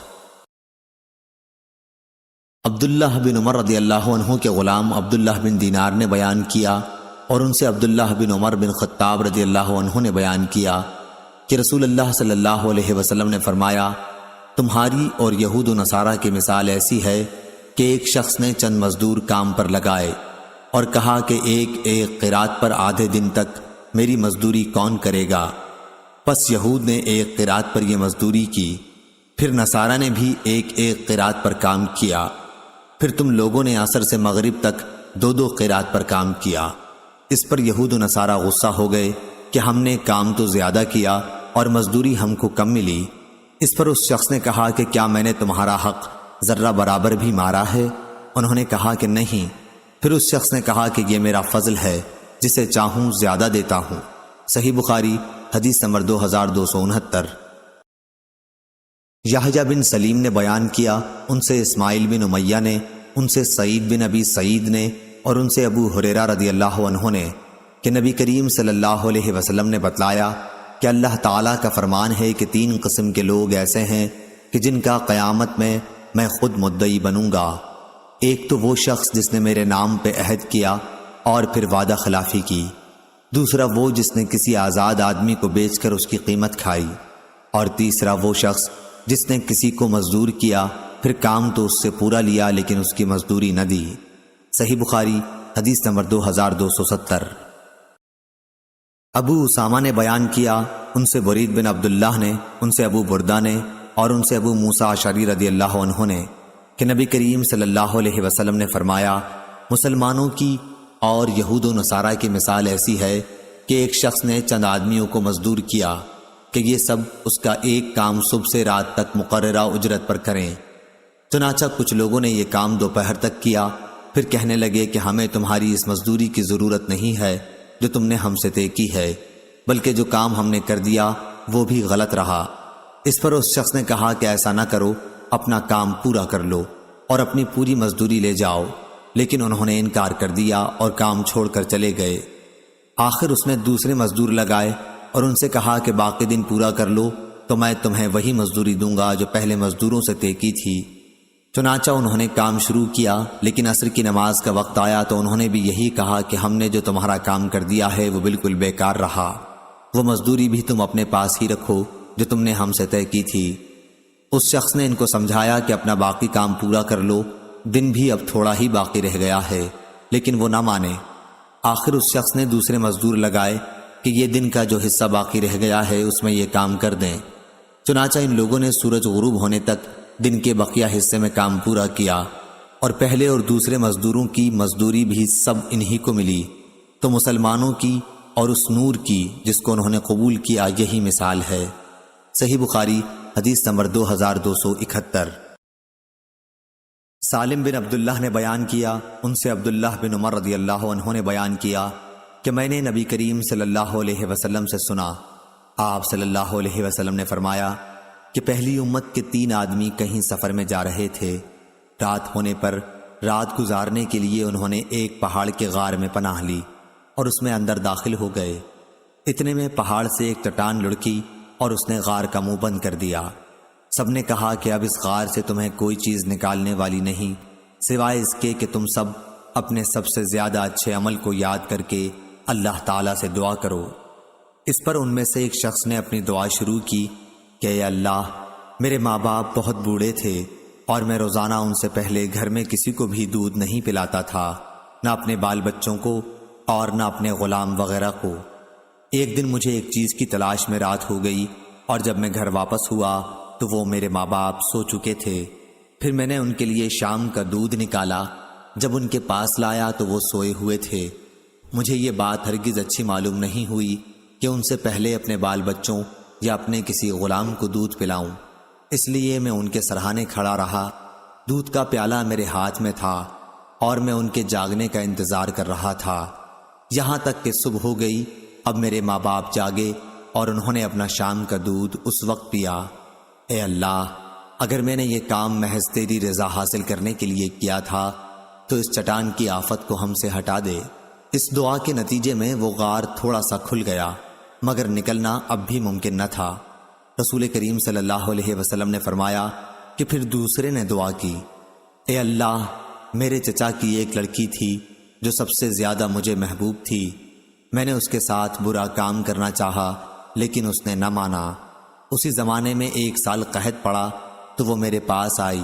میں نے اسے 120 دینار اس شرط پر دیے کہ وہ خلوت میں مجھ سے برا کام کرائے۔ چنانچہ وہ راضی ہو گئی۔ اب میں اس پر قابو پا چکا تھا، لیکن اس نے کہا کہ تمہارے لیے میں جائز نہیں کرتی کہ اس مہر کو تم حق کے بغیر توڑو۔ یہ سن کر میں اپنے برے ارادے سے باز آ گیا اور وہاں سے چلا آیا، حالانکہ وہ مجھے سب سے بڑھ کر محبوب تھی، اور میں نے اپنا دیا ہوا سونا بھی واپس نہیں لیا۔ اے اللہ، اگر یہ کام میں نے صرف تیری رضا کے لیے کیا تھا تو ہماری اس مصیبت کو دور کر دے۔ چنانچہ چٹان ذرا سی اور کھسکی، لیکن اب بھی اس سے باہر نہیں نکلا جا سکتا تھا۔ نبی کریم صلی اللہ علیہ وسلم نے فرمایا، اور تیسرے شخص نے دعا کی، اے اللہ، میں نے چند مزدور کیے تھے، پھر سب کو ان کی مزدوری پوری دے دی، مگر ایک مزدور ایسا نکلا کہ وہ اپنی مزدوری ہی چھوڑ گیا۔ میں نے اس کی مزدوری کو کاروبار میں لگا دیا اور بہت کچھ نفع حاصل ہو گیا۔ پھر کچھ دنوں کے بعد وہی مزدور میرے پاس آیا اور کہنے لگا، اللہ کے بندے، مجھے میری مزدوری دے دے۔ میں نے کہا، یہ جو کچھ تو دیکھ رہا ہے، اونٹ، گائے، بکری اور غلام، یہ سب تمہاری مزدوری ہی ہے۔ وہ کہنے لگا، اللہ کے بندے، مجھ سے مذاق نہ کر۔ میں نے کہا، میں مذاق نہیں کرتا۔ چنانچہ اس شخص نے سب کچھ لیا اور اپنے ساتھ لے گیا، ایک چیز بھی اس میں سے باقی نہیں چھوڑی۔ تو اے اللہ، اگر میں نے یہ سب کچھ تیری رضامندی حاصل کرنے کے لیے کیا تھا تو ہماری اس مصیبت کو دور کر دے۔ چنانچہ وہ چٹان ہٹ گئی اور وہ سب باہر نکل کر چلے گئے۔ صحیح بخاری حدیث نمبر 2272۔ اعمش نے بیان کیا، ان سے شفیق نے اور ان سے ابو مسعود انصاری رضی اللہ عنہ نے، کہ رسول کریم صلی اللہ علیہ وسلم نے جب ہمیں صدقہ کرنے کا حکم دیا تو بعض لوگ بازاروں میں جا کر بوجھ اٹھاتے، جن سے ایک مد مزدوری ملتی، وہ اس میں سے بھی صدقہ کرتے۔ آج ان میں سے کسی کے پاس لاکھ درہم یا دینار موجود ہیں۔ شفیق نے کہا، ہمارا خیال ہے کہ ابو مسعود رضی اللہ عنہ نے کسی سے اپنے ہی تئیں مراد لیا تھا۔ صحیح بخاری حدیث نمبر 2273۔ عبد الواحد بن زیاد نے بیان کیا، ان سے معمر نے بیان کیا، ان سے ابن طاؤس نے، ان سے ان کے باپ نے، اور ان سے ابن عباس رضی اللہ عنہ نے، کہ نبی کریم صلی اللہ علیہ وسلم نے تجارتی قافلوں سے منڈی سے آگے جا کر ملاقات کرنے سے منع فرمایا تھا، اور یہ کہ شہری دیہاتی کا مال نہ بیچیں۔ میں نے پوچھا، اے ابن عباس رضی اللہ عنہ، شہری دیہاتی کا مال نہ بیچیں کا کیا مطلب ہے؟ انہوں نے فرمایا کہ مراد یہ ہے کہ ان کے دلال نہ بنے۔ صحیح بخاری حدیث نمبر 2274۔ خباب بن ارت رضی اللہ عنہ نے بیان کیا، انہوں نے کہا کہ میں لوہار تھا، میں نے عاص بن وائل مشرک کا کام کیا۔ جب میری بہت سی مزدوری اس کے سر چڑھ گئی تو میں اس کے پاس تقاضا کرنے آیا۔ وہ کہنے لگا کہ خدا کی قسم، میں تمہاری مزدوری اس وقت تک نہیں دوں گا جب تک محمد صلی اللہ علیہ وسلم سے نہ پھر جاؤ۔ میں نے کہا، خدا کی قسم، یہ تو اس وقت تک بھی نہ ہوگا جب تو مر کے دوبارہ زندہ ہوگا۔ اس نے کہا، کیا میں مرنے کے بعد پھر دوبارہ زندہ کیا جاؤں گا؟ میں نے کہا کہ ہاں۔ اس پر وہ بولا، پھر کیا ہے؟ وہیں میرے پاس مال اور اولاد ہوگی اور وہیں میں تمہارا قرض ادا کر دوں گا۔ اس پر قرآن مجید کی آیت نازل ہوئی، اے پیغمبر، کیا تو نے اس شخص کو دیکھا جس نے ہماری آیتوں کا انکار کیا اور کہا کہ مجھے ضرور وہاں مال و اولاد دی جائے گی؟ صحیح بخاری حدیث نمبر 2275۔ ابو سعید خدری رضی اللہ عنہ نے بیان کیا کہ حضرت صلی اللہ علیہ وسلم کے کچھ صحابہ رضی اللہ عنہم سفر میں تھے۔ دوران سفر میں وہ عرب کے ایک قبیلے پر اترے۔ صحابہ رضی اللہ عنہم نے چاہا کہ قبیلہ والے انہیں اپنا مہمان بنا لیں، لیکن انہوں نے مہمانی نہیں کی بلکہ صاف انکار کر دیا۔ اتفاق سے اسی قبیلے کے سردار کو سانپ نے ڈس لیا۔ قبیلے والوں نے ہر طرح کی کوشش کر ڈالی، لیکن ان کا سردار اچھا نہ ہوا۔ ان کے کسی آدمی نے کہا، چلو ان لوگوں سے بھی پوچھیں جو یہاں آ کر اترے ہیں، ممکن ہے کوئی دم جھاڑے کی چیز ان کے پاس ہو۔ چنانچہ قبیلے والے ان کے پاس آئے اور کہا کہ بھائیو، ہمارے سردار کو سانپ نے ڈس لیا ہے، اس کے لیے ہم نے ہر قسم کی کوشش کر ڈالی لیکن کچھ فائدہ نہ ہوا، کیا تمہارے پاس کوئی چیز دم کرنے کی ہے؟ ایک صحابی نے کہا کہ قسم اللہ کی، میں اسے جھاڑ دوں گا، لیکن ہم نے تم سے میزبانی کے لیے کہا تھا اور تم نے اس سے انکار کر دیا، اس لیے اب میں بھی اجرت کے بغیر نہیں جھاڑ سکتا۔ آخر بکریوں کے ایک گلے پر ان کا معاملہ طے ہوا۔ وہ صحابی رضی اللہ عنہ وہاں گئے اور الحمدللہ رب العالمین پڑھ پڑھ کر دم کیا۔ ایسا معلوم ہوا جیسے کسی کی رسی کھول دی گئی ہو۔ وہ سردار اٹھ کر چلنے لگا، تکلیف و درد کا نام و نشان بھی باقی نہیں تھا۔ بیان کیا کہ پھر انہوں نے طے شدہ اجرت صحابہ رضی اللہ عنہم کو ادا کر دی۔ کسی نے کہا کہ اسے تقسیم کر لو، لیکن جنہوں نے جھاڑا تھا وہ بولے کہ نبی کریم صلی اللہ علیہ وسلم کی خدمت میں حاضر ہو کر پہلے ہم آپ سے اس کا ذکر کر لیں، اس کے بعد دیکھیں گے کہ آپ کیا حکم دیتے ہیں۔ چنانچہ سب حضرت رسول کریم صلی اللہ علیہ وسلم کی خدمت میں حاضر ہوئے اور آپ صلی اللہ علیہ وسلم سے اس کا ذکر کیا۔ آپ صلی اللہ علیہ وسلم نے فرمایا، یہ تم کو کیسے معلوم ہوا کہ سورہ فاتحہ بھی ایک رقیہ ہے؟ اس کے بعد آپ نے فرمایا کہ تم نے ٹھیک کیا، اسے تقسیم کر لو اور ایک میرا حصہ بھی لگاؤ۔ یہ فرما کر رسول کریم صلی اللہ علیہ وسلم ہنس پڑے۔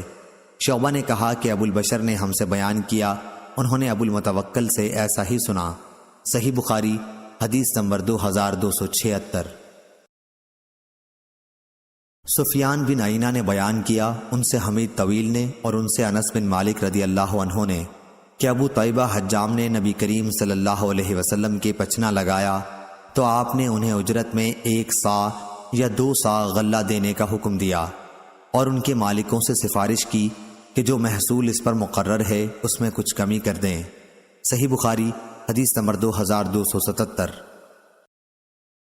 وہیب نے بیان کیا، کہا کہ ہم سے ابن طاؤس نے بیان کیا، ان سے ان کے باپ نے اور ان سے ابن عباس رضی اللہ عنہ نے بیان کیا کہ نبی کریم صلی اللہ علیہ وسلم نے پچنا لگوایا اور پچنا لگانے والے کو اجرت بھی دی۔ صحیح بخاری حدیث نمبر 2278۔ یزید بن زری نے بیان کیا، ان سے خالد، ان سے اکرمہ نے اور ان سے ابن عباس رضی اللہ عنہ نے بیان کیا کہ نبی کریم صلی اللہ علیہ وسلم نے پچنا لگوایا اور پچنا لگانے والے کو اجرت بھی دی۔ اگر اس میں کوئی کراہت ہوتی تو آپ صلی اللہ علیہ وسلم کاہے کو دیتے؟ صحیح بخاری حدیث نمبر 2279۔ عمرو بن عامر نے بیان کیا کہ میں نے انس رضی اللہ عنہ سے سنا، وہ بیان کرتے تھے کہ نبی کریم صلی اللہ علیہ وسلم نے پچنا لگوایا اور آپ صلی اللہ علیہ وسلم کسی کی مزدوری کے معاملے میں کسی پر ظلم نہیں کرتے تھے۔ صحیح بخاری حدیث نمبر 2280۔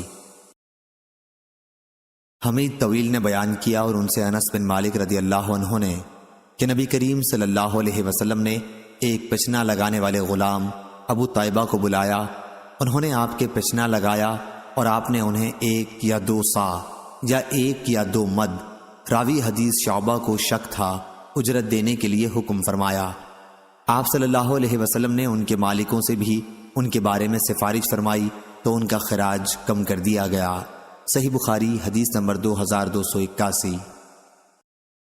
ابو بکر بن عبد الرحمن بن حارث بن ہشام نے بیان کیا، ان سے ابو مسعود انصاری رضی اللہ عنہ نے بیان کیا کہ رسول اللہ صلی اللہ علیہ وسلم نے کتے کی قیمت، زانیہ کے زنا کی خرچی اور کاہن کی مزدوری سے منع فرمایا۔ صحیح بخاری حدیث نمبر 2282۔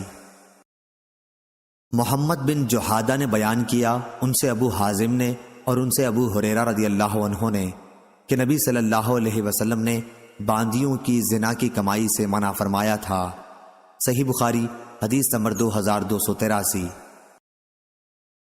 اسماعیل بن ابراہیم نے بیان کیا، ان سے علی بن حکم نے، ان سے نافع نے اور ان سے ابن عمر رضی اللہ عنہ نے بیان کیا کہ نبی کریم صلی اللہ علیہ وسلم نے نر کدانے کی اجرت لینے سے منع فرمایا۔ صحیح بخاری حدیث نمبر 2284۔ جویریہ بن اسما نے بیان کیا، ان سے نافع نے اور ان سے عبداللہ رضی اللہ عنہ نے کہ رسول کریم صلی اللہ علیہ وسلم نے یہودیوں کو خیبر کی زمین دے دی تھی کہ اس میں محنت کے ساتھ کاشت کریں اور پیداوار کا آدھا حصہ خود لے لیا کریں۔ ابن عمر رضی اللہ عنہ نے نافع سے یہ بیان کیا کہ زمین کچھ کرائے پر دی جاتی تھی، نافع نے اس کرائے کی تعین بھی کر دی تھی لیکن وہ مجھے یاد نہیں رہا۔ صحیح بخاری حدیث نمبر 2285۔ اور رافع بن خدیج رضی اللہ عنہ نے بیان کیا کہ نبی کریم صلی اللہ علیہ وسلم نے زمینوں کو کرائے پر دینے سے منع فرمایا تھا اور عبید اللہ نے نافع سے بیان کیا اور ان سے ابن عمر رضی اللہ عنہ نے کہ خیبر کے یہودیوں کے ساتھ وہاں کی زمین کا معاملہ برابر چلتا رہا، یہاں تک کہ حضرت عمر رضی اللہ عنہ نے انہیں جلا وطن کر دیا۔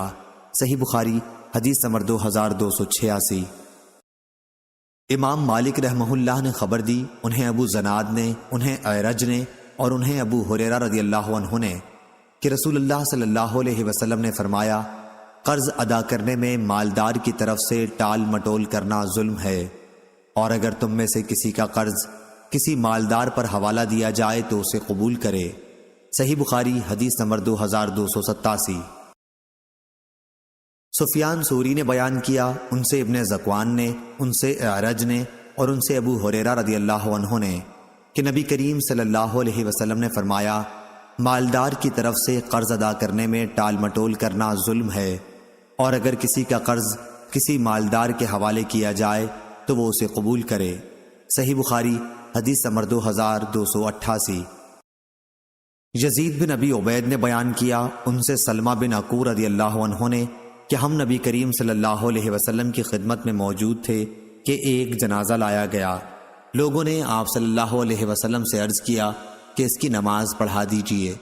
اس پر آپ صلی اللہ علیہ وسلم نے پوچھا، کیا اس پر کوئی قرض ہے؟ لوگوں نے بتایا کہ نہیں، کوئی قرض نہیں ہے۔ آپ نے دریافت فرمایا کہ میت نے کچھ مال بھی چھوڑا ہے؟ لوگوں نے عرض کیا، کوئی مال بھی نہیں چھوڑا۔ آپ صلی اللہ علیہ وسلم نے ان کی نماز جنازہ پڑھائی۔ اس کے بعد ایک دوسرا جنازہ لایا گیا۔ لوگوں نے عرض کیا، یا رسول اللہ، آپ ان کی نماز جنازہ پڑھا دیجئے۔ حضرت صلی اللہ علیہ وسلم نے دریافت فرمایا، کسی کا قرض بھی میت پر ہے؟ عرض کیا گیا کہ ہے۔ پھر آپ نے دریافت فرمایا، کچھ مال بھی چھوڑا ہے؟ لوگوں نے کہا کہ 3 دینار چھوڑے ہیں۔ آپ نے ان کی بھی نماز جنازہ پڑھائی۔ پھر تیسرا جنازہ لایا گیا۔ لوگوں نے آپ کی خدمت میں عرض کیا کہ اس کی نماز پڑھا دیجئے۔ حضرت صلی اللہ علیہ وسلم نے ان کے متعلق بھی وہی دریافت فرمایا، کیا کوئی مال ترکہ چھوڑا ہے؟ لوگوں نے کہا کہ نہیں۔ آپ نے دریافت فرمایا، اور اس پر کسی کا قرض بھی ہے؟ لوگوں نے کہا کہ ہاں، 3 دینار ہیں۔ آپ نے اس پر فرمایا کہ پھر اپنے ساتھی کی تم ہی لوگ نماز پڑھ لو۔ ابو قتادہ رضی اللہ عنہ بولے، یا رسول اللہ، آپ ان کی نماز پڑھا دیجئے، ان کا قرض میں ادا کر دوں گا۔ تب آپ صلی اللہ علیہ وسلم نے اس پر نماز پڑھائی۔ صحیح بخاری حدیث نمبر 2289۔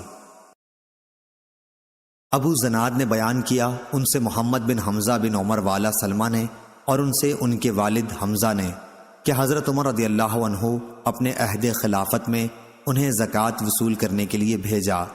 جہاں وہ زکوٰۃ وصول کر رہے تھے وہاں کے ایک شخص نے اپنی بیوی کی باندی سے ہم بستری کر لی۔ حمزہ نے اس کی ایک شخص سے پہلے ضمانت لی، یہاں تک کہ وہ عمر رضی اللہ عنہ کی خدمت میں حاضر ہوئے۔ عمر رضی اللہ عنہ نے اس شخص کو 100 کوڑوں کی سزا دی تھی۔ اس آدمی نے جو جرم اس پر لگا تھا اس کو قبول کیا تھا، لیکن جہالت کا عذر کیا تھا۔ حضرت عمر رضی اللہ عنہ نے اس کو معذور رکھا تھا، اور جریر اور اشعث نے عبداللہ بن مسعود رضی اللہ عنہ سے مرتدوں کے بارے میں کہا کہ ان سے توبہ کرائیے اور ان کی ضمانت طلب کیجیے کہ دوبارہ مرتد نہ ہوں گے۔ چنانچہ انہوں نے توبہ کر لی اور ضمانت خود انہی کے قبیلے والوں نے دے دی۔ حماد نے کہا، جس کا حاضر ضامن ہو اگر وہ مر جائے تو ضامن پر کچھ تاوان نہ ہوگا، لیکن حکم نے کہا کہ ذمے کا مال دینا پڑے گا۔ صحیح بخاری حدیث نمبر 2290۔ لیث نے بیان کیا، ان سے جعفر بن ربیعہ نے، ان سے عبد الرحمن بن ہرمز نے اور ان سے ابو ہریرہ رضی اللہ عنہ نے کہ رسول اللہ صلی اللہ علیہ وسلم نے بنی اسرائیل کے ایک شخص کا ذکر فرمایا کہ انہوں نے بنی اسرائیل کے ایک دوسرے آدمی سے 1000 دینار قرض مانگے۔ انہوں نے کہا کہ پہلے ایسے گواہ لا جن کی گواہی پر مجھے اعتبار ہو۔ قرض مانگنے والا بولا کہ گواہ تو بس اللہ ہی کافی ہے۔ پھر انہوں نے کہا، اچھا کوئی ضامن لا۔ قرض مانگنے والا بولا کہ ضامن بھی اللہ ہی کافی ہے۔ انہوں نے کہا کہ تو نے سچی بات کہی۔ چنانچہ اس نے ایک مقررہ مدت کے لیے اس کو قرض دے دیا۔ یہ صاحب قرض لے کر دریائی سفر پر روانہ ہوئے اور پھر اپنی ضرورت پوری کر کے کسی سواری، کشتی وغیرہ کی تلاش کی تاکہ اسے دریا پار کر کے اس مقررہ مدت تک قرض دینے والے کے پاس پہنچ سکے جو اس سے طے پائی تھی اور اس کا قرض ادا کر دے۔ لیکن کوئی سواری نہیں ملی۔ آخر اس نے ایک لکڑی لی اور اس میں سوراخ کیا، پھر 1000 دینار اور ایک اس مضمون کا خط کہ اس کی طرف سے قرض دینے والے کی طرف یہ دینار بھیجے جا رہے ہیں، اور اس کا منہ بند کر دیا اور اسے دریا پر لے آئے۔ پھر کہا، اے اللہ، تو خوب جانتا ہے کہ میں نے فلاں شخص سے 1000 دینار قرض لیے تھے۔ اس نے مجھ سے ضامن مانگا تو میں نے کہہ دیا تھا کہ میرا ضامن اللہ تعالیٰ کافی ہے، اور وہ بھی تجھ پر راضی ہوا۔ اس نے مجھ سے گواہ مانگا تو اس کا بھی جواب میں نے یہی دیا کہ اللہ پاک گواہ کافی ہے، تو وہ مجھ پر راضی ہو گیا۔ اور تو جانتا ہے کہ میں نے بہت کوشش کی کہ کوئی سواری ملے جس کے ذریعے میں اس کا قرض اس تک مدت مقررہ میں پہنچا سکوں، لیکن مجھے اس میں کامیابی نہیں ہوئی، اس لیے اب میں اس کو تیرے ہی حوالے کرتا ہوں کہ تو اس تک پہنچا دے۔ چنانچہ اس نے وہ لکڑی جس میں رقم تھی دریا میں بہا دی۔ اب وہ دریا میں تھی اور وہ صاحب قرضدار واپس ہو چکے تھے۔ اگرچہ فکر اب بھی یہی تھا کہ کسی طرح کوئی جہاز ملے جس کے ذریعے وہ اپنے شہر میں جا سکیں۔ دوسری طرف وہ صاحب جنہوں نے قرض دیا تھا اسی تلاش میں بندرگاہ آئے کہ ممکن ہے کوئی جہاز ان کا مال لے کر آیا ہو، لیکن وہاں انہیں ایک لکڑی ملی، وہی جس میں مال تھا۔ انہوں نے وہ لکڑی اپنے گھر کے ایندھن کے لیے لی، لیکن جب اسے چیرا تو اس میں سے دینار نکلے اور ایک خط بھی نکلا۔ کچھ دنوں کے بعد جب وہ صاحب اپنے شہر آئے تو قرض خواہ کے گھر آئے، اور یہ خیال کر کے کہ شاید وہ لکڑی نہ مل سکی ہو، دوبارہ 1000 دینار ان کی خدمت میں پیش کر دیے، اور کہا کہ اللہ کی قسم، میں تو برابر اسی کوشش میں رہا کہ کوئی جہاز ملے تو تمہارے پاس تمہارا مال لے کر پہنچوں، لیکن اس دن سے پہلے جب کہ میں یہاں پہنچنے کے لیے سوار ہوا مجھے اپنی کوششوں میں کامیابی نہیں ہوئی۔ پھر انہوں نے پوچھا، اچھا یہ تو بتاؤ کہ کوئی چیز کبھی تم نے میرے نام بھیجی تھی؟ مقروض نے جواب دیا، بتا تو رہا ہوں آپ کو کہ کوئی جہاز مجھے اس جہاز سے پہلے نہیں ملا جس سے میں آج پہنچا ہوں۔ اس پر قرض خواہ نے کہا کہ پھر اللہ نے بھی آپ کا وہ قرض ادا کر دیا جسے آپ نے لکڑی میں بھیجا تھا۔ چنانچہ وہ صاحب اپنا 1000 دینار لے کر خوش خوش واپس لوٹ گئے۔ صحیح بخاری حدیث نمبر 2291۔ ابو اسامہ نے بیان کیا، ان سے ادریس نے، ان سے طلحہ بن مصرف نے، ان سے سعید بن جبیر نے، اور ان سے ابن عباس رضی اللہ عنہ نے کہ قرآن مجید کی آیت لِكُلٍّ جَعَلْنَا مَوَالِيَ کے متعلق ابن عباس رضی اللہ عنہ نے فرمایا کہ موالی کے معنی ورثے کے ہیں۔ وَالَّذِينَ عَقَدَتْ ایمانکم کا قصہ یہ ہے کہ مہاجرین جب مدینہ آئے تو مہاجر انصار کا ترکہ پاتے تھے، اور انصاری کے ناطہ داروں کو کچھ نہ ملتا، اس بھائی پنے کی وجہ سے جو نبی کریم صلی اللہ علیہ وسلم کی قائم ہوئی تھی۔ پھر جب آیت وَلِكُلِّ جَعَلْنَا مَوَالِيَ نازل ہوئی تو پہلی آیت وَالَّذِينَ عَقَدَتْ ایمانکم منسوخ ہو گئی، سوا امداد، تعاون اور خیرخواہی کے۔ البتہ میراث کا حکم جو انصار و مہاجرین کے درمیان مواخات کی وجہ سے تھا وہ منسوخ ہو گیا، اور وصیت جتنی چاہے کی جا سکتی ہے، جیسی اور شخصوں کے لیے بھی ہو سکتی ہے، تہائی ترکے میں سے وصیت کی جا سکتی ہے جس کا نفاذ کیا جائے گا۔ صحیح بخاری حدیث نمبر 2292۔ اسماعیل بن جعفر نے بیان کیا، ان سے حمید نے اور ان سے انس رضی اللہ عنہ نے کہ جب عبد الرحمن بن عوف رضی اللہ عنہ ہمارے یہاں آئے تھے تو رسول اللہ صلی اللہ علیہ وسلم نے ان کا بھائی چارہ سعد بن ربی رضی اللہ عنہ سے کرایا تھا۔ صحیح بخاری حدیث نمبر 2293۔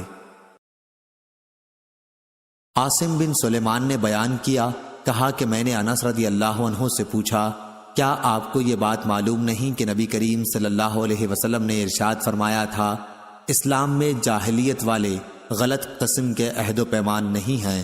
تو انہوں نے کہا کہ نبی کریم صلی اللہ علیہ وسلم نے خود انصار اور قریش کے درمیان میرے گھر میں عہد و پیمان کرایا تھا۔ صحیح بخاری حدیث نمبر 2294۔ ابو عاصم نے بیان کیا، ان سے یزید بن ابی عبید نے، ان سے سلمہ بن عقور رضی اللہ عنہ نے کہ نبی کریم صلی اللہ علیہ وسلم کے یہاں نماز پڑھنے کے لیے کسی کا جنازہ آیا۔ آپ نے دریافت فرمایا، کیا اس میت پر کسی کا قرض تھا؟ لوگوں نے کہا کہ نہیں۔ آپ نے ان کی نماز جنازہ پڑھا دی۔ پھر ایک اور جنازہ آیا، آپ نے دریافت فرمایا، میت پر کسی کا قرض تھا؟ لوگوں نے کہا ہاں تھا۔ یہ سن کر آپ نے فرمایا کہ پھر اپنے ساتھی کی تم ہی نماز پڑھ لو۔ ابو قتادہ رضی اللہ عنہ نے عرض کیا، یا رسول اللہ صلی اللہ علیہ وسلم، ان کا قرض میں ادا کر دوں گا۔ تب آپ صلی اللہ علیہ وسلم نے ان کی نماز جنازہ پڑھائی۔ صحیح بخاری حدیث نمبر 2295۔ عمرو بن دینار نے بیان کیا، انہوں نے محمد بن علی باقر سے سنا اور ان سے جابر بن عبداللہ رضی اللہ عنہ نے بیان کیا کہ نبی کریم صلی اللہ علیہ وسلم نے فرمایا، اگر بحرین سے جزیہ کا مال آیا تو میں تمہیں اس طرح دونوں لب بھر بھر کر دوں گا، لیکن بحرین سے مال نبی کریم صلی اللہ علیہ وسلم کی وفات تک نہیں آیا۔ پھر جب اس کے بعد وہاں سے مال آیا تو ابو بکر رضی اللہ عنہ نے اعلان کرا دیا کہ جس سے بھی نبی کریم صلی اللہ علیہ وسلم کا کوئی وعدہ ہو یا آپ پر کسی کا قرض ہو وہ ہمارے یہاں آ جائے۔ چنانچہ میں حاضر ہوا اور میں نے عرض کیا کہ نبی کریم صلی اللہ علیہ وسلم نے مجھ سے یہ وہ باتیں فرمائی تھیں، جسے سن کر حضرت ابو بکر رضی اللہ عنہ نے مجھے ایک لب بھر کر دیا۔ میں نے اسے شمار کیا تو وہ 500 کی رقم تھی۔ پھر فرمایا کہ اس کی دگنا اور لے لو۔ صحیح بخاری حدیث نمبر 2296۔ عروہ بن زبیر نے خبر دی کہ نبی کریم صلی اللہ علیہ وسلم کی زوجہ مطہرہ حضرت عائشہ رضی اللہ عنہا نے بیان کیا کہ میں نے جب سے ہوش سنبھالا تو اپنے والدین کو اسی دین اسلام کا پیروکار پایا۔ اور ابو صالح سلیمان نے بیان کیا کہ مجھ سے عبداللہ بن مبارک نے بیان کیا، ان سے یونس نے اور ان سے زہری نے بیان کیا کہ مجھے عروہ بن زبیر نے خبر دی، اور ان سے عائشہ رضی اللہ عنہا نے بیان کیا کہ میں نے جب ہوش سنبھالا تو اپنے والدین کو دین اسلام کا پیروکار پایا۔ کوئی دن ایسا نہیں گزرتا تھا جب رسول اللہ صلی اللہ علیہ وسلم ہمارے یہاں صبح و شام دونوں وقت تشریف نہ لاتے ہوں۔ پھر جب مسلمانوں کو بہت زیادہ تکلیف ہونے لگی تو ابو بکر رضی اللہ عنہ نے بھی ہجرت حبشہ کا ارادہ کیا۔ جب آپ برق الغماد پہنچے تو وہاں آپ کی ملاقات قارہ کے سردار مالک بن دغنہ سے ہوئی۔ اس نے پوچھا، ابو بکر کہاں کا ارادہ ہے؟ ابو بکر رضی اللہ عنہ نے اس کا جواب یہ دیا کہ میری قوم نے مجھے نکال دیا ہے، اور اب تو یہی ارادہ ہے کہ اللہ کی زمین میں سیر کروں اور اپنے رب کی عبادت کرتا رہوں۔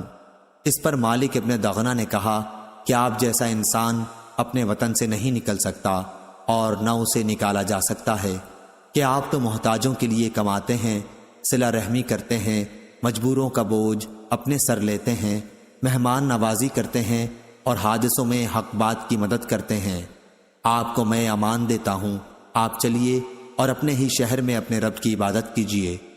چنانچہ ابن دغنہ اپنے ساتھ ابو بکر رضی اللہ عنہ کو لے آیا اور مکہ پہنچ کر کفار قریش کے تمام اشراف کے پاس گیا اور ان سے کہا کہ ابو بکر جیسا نیک آدمی اپنے وطن سے نہیں نکل سکتا اور نہ اسے نکالا جا سکتا ہے۔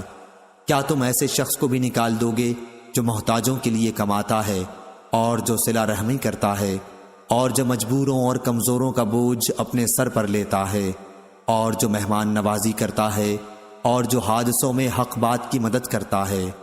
چنانچہ قریش نے ابن دغنہ کی امان کو مان لیا اور حضرت ابو بکر رضی اللہ عنہ کو امان دے دی۔ پھر ابن دغنہ سے کہا کہ ابو بکر کو اس کی تاکید کر دینا کہ اپنے رب کی عبادت اپنے گھر ہی میں کر لیا کریں، جس طرح چاہیں نماز پڑھیں اور قرآن کی تلاوت کریں، لیکن ہمیں ان چیزوں کی وجہ سے کوئی ایذا نہ دیں اور نہ اس کا اظہار کریں، کیونکہ ہمیں اس کا ڈر ہے کہ کہیں ہمارے بچے اور ہماری عورتیں فتنے میں نہ پڑ جائیں۔ ابن دغنہ نے یہ باتیں جب حضرت ابو بکر رضی اللہ عنہ کو سنائی تو آپ اپنے رب کی عبادت گھر کے اندر ہی کرنے لگے، نہ نماز میں کسی قسم کا اظہار کرتے اور نہ اپنے گھر کے سوا کسی دوسری جگہ تلاوت کرتے۔ پھر حضرت ابو بکر صدیق رضی اللہ عنہ نے کچھ دنوں بعد ایسا کیا کہ آپ نے اپنے گھر کے سامنے نماز کے لیے ایک جگہ بنا لی۔ اب آپ ظاہر ہو کر وہاں نماز پڑھنے لگے اور اسی پر تلاوت قرآن کرنے لگے۔ بس پھر کیا تھا، مشرکین کے بچوں اور ان کی عورتوں کا مجمع لگنے لگا، سب حیرت اور تعجب کی نگاہوں سے انہیں دیکھتے۔ ابو بکر رضی اللہ عنہ بڑے ہی رونے والے تھے، جب قرآن پڑھنے لگتے تو آنسوؤں پر قابو نہ رہتا۔ اس صورتحال سے اکابر مشرکین قریش گھبرائے اور سب نے ابن دغنہ کو بلا بھیجا۔ ابن دغنہ ان کے پاس آیا تو ان سب نے کہا کہ ہم نے تو ابو بکر کو اس لیے امان دی کہ وہ اپنے رب کی عبادت گھر کے اندر ہی کریں گے، لیکن وہ تو زیادتی پر اتر آئے اور گھر کے سامنے نماز پڑھنے کی ایک جگہ بنا لی ہے۔ نماز بھی سب کے سامنے ہی پڑھنے لگے ہیں اور تلاوت بھی سب کے سامنے کرنے لگے ہیں۔ ڈر ہمیں اپنی اولاد اور عورتوں کا ہے کہ کہیں وہ فتنے میں نہ پڑ جائیں، اس لیے اب تم ان کے پاس جاؤ، اگر وہ اس پر تیار ہو جائیں کہ اپنے رب کی عبادت صرف اپنے گھر کے اندر ہی کریں پھر تو کوئی بات نہیں، لیکن انہیں اس سے انکار ہو تو تم ان سے کہو کہ وہ تمہاری امان تمہیں واپس کر دیں، کیونکہ ہمیں یہ پسند نہیں کہ تمہاری امان ہم توڑیں، لیکن اس طرح انہیں اظہار اور اعلان بھی کرنے نہیں دیں گے۔ حضرت عائشہ رضی اللہ عنہا نے بیان کیا کہ اس کے بعد ابن دغنہ حضرت ابو بکر رضی اللہ عنہ کے پاس آیا اور کہا کہ آپ کو معلوم ہے وہ شرط جس پر میرا آپ سے عہد ہوا تھا، اب یا آپ اس شرط کی حدود میں رہیں یا میری امان مجھے واپس کر دیں، کیونکہ یہ میں پسند نہیں کرتا کہ عرب کے کانوں تک یہ بات پہنچے کہ میں نے ایک شخص کو امان دی تھی لیکن وہ امان توڑ دی گئی۔ حضرت ابو بکر رضی اللہ عنہ نے فرمایا، میں تمہاری امان تمہیں واپس کرتا ہوں، میں تو بس اپنے اللہ کی امان سے خوش ہوں۔ رسول کریم صلی اللہ علیہ وسلم ان دنوں مکے ہی میں موجود تھے۔ آپ نے فرمایا کہ مجھے تمہاری ہجرت کا مقام دکھلایا گیا ہے، میں نے ایک کھاری نمکین زمین دیکھی ہے جہاں کھجور کے باغات ہیں اور وہ دو پتھریلے میدانوں کے درمیان میں ہے۔ جب رسول اللہ صلی اللہ علیہ وسلم نے اس کا اظہار فرما دیا تو جن مسلمانوں نے ہجرت کرنی چاہی وہ پہلے ہی مدینہ ہجرت کر کے چلے گئے، بلکہ بعض وہ صحابہ رضی اللہ عنہم بھی جو ہجرت کر کے حبشہ چلے گئے تھے وہ بھی مدینہ آ گئے۔ حضرت ابو بکر صدیق رضی اللہ عنہ بھی ہجرت کی تیاریاں کرنے لگے تو رسول اللہ صلی اللہ علیہ وسلم نے ان سے فرمایا، جلدی نہ کرو، امید ہے کہ مجھے بھی جلد ہی اجازت مل جائے گی۔ حضرت ابو بکر رضی اللہ عنہ نے پوچھا، میرے ماں باپ آپ پر فدا ہوں، کیا آپ کو اس کی امید ہے؟ آپ صلی اللہ علیہ وسلم نے فرمایا کہ ہاں ضرور۔ چنانچہ حضرت ابو بکر صدیق رضی اللہ عنہ رسول اللہ صلی اللہ علیہ وسلم کا انتظار کرنے لگے تاکہ آپ کے ساتھ ہجرت کریں۔ ان کے پاس 2 اونٹ تھے، انہیں 4 مہینے تک وہ ببول کے پتے کھلاتے رہے۔ صحیح بخاری حدیث نمبر 2297۔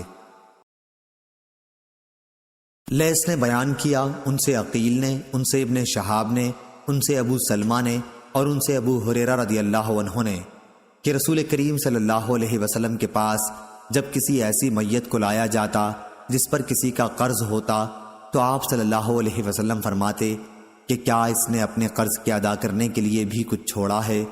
پھر اگر کوئی آپ کو بتا دیتا کہ ہاں اتنا مال ہے جس سے قرض ادا ہو سکتا ہے تو آپ صلی اللہ علیہ وسلم اس کی نماز پڑھاتے، ورنہ آپ مسلمانوں ہی سے فرما دیتے کہ اپنے ساتھی کی نماز پڑھ لو۔ پھر جب اللہ تعالیٰ نے آپ پر فتح کے دروازے کھول دیے تو آپ صلی اللہ علیہ وسلم نے فرمایا کہ میں مسلمانوں کا خود ان کی ذات سے بھی زیادہ مستحق ہوں، اس لیے اب جو بھی مسلمان وفات پا جائے اور وہ مقروض رہا ہو تو اس کا قرض ادا کرنا میرے ذمہ ہے، اور جو مسلمان مال چھوڑ جائے وہ اس کے وارثوں کا حق ہے۔ صحیح بخاری حدیث نمبر 2298۔ ابن ابی نجیح نے بیان کیا، ان سے مجاہد نے، ان سے عبد الرحمن بن ابی لیلہ نے اور ان سے علی رضی اللہ عنہ نے بیان کیا کہ نبی کریم صلی اللہ علیہ وسلم نے مجھے حکم دیا تھا کہ ان قربانی کے جانوروں کے جھول اور ان کے چمڑے کو میں خیرات کر دوں جنہیں قربانی کیا گیا تھا۔ صحیح بخاری حدیث نمبر 2299۔ لیث نے بیان کیا، ان سے یزید نے، ان سے ابو الخیر نے اور ان سے عقبہ بن عامر رضی اللہ عنہ نے کہ نبی کریم صلی اللہ علیہ وسلم نے کچھ بکریاں ان کے حوالے کی تھیں تاکہ صحابہ رضی اللہ عنہم میں ان کو تقسیم کر دیں۔ ایک بکری کا بچہ باقی رہ گیا، جب اس کا ذکر انہوں نے حضرت صلی اللہ علیہ وسلم سے کیا تو آپ نے فرمایا کہ اس کی تو قربانی کر لے۔ صحیح بخاری حدیث نمبر 2300۔